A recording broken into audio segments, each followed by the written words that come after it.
PUBG o'yini qanchalik foydali? Bu o'yin seni kuchli qiladi deyshadi. Aslida esa u seni jim o'ldiradi.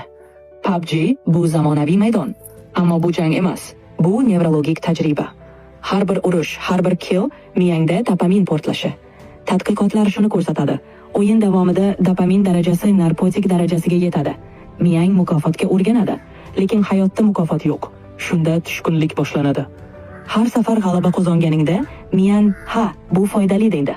Ammo tanang harakatsiz, ko'zing charchagan, uyqu buzilgan. Shu paytda yurak urish tezligi 120 ga chiqadi. Kortizol, stress gormoni 60% oshadi. Bu nadam na foyda.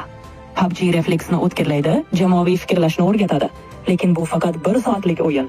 Undan keyin sen miyangni haddan ortiq qo'zg'atasan. Shu sababli har 40 daqiqada tanaffus qil, ko'zingga dam ber yoki chiqib yugur. Texnologiyani boshqar, u seni emas. Chunki PUBG'da sen o'yinchisan, hayotda esa yaratuvchi bo'lishing kerak. Shu farq butun taqdiringni belgilaydi.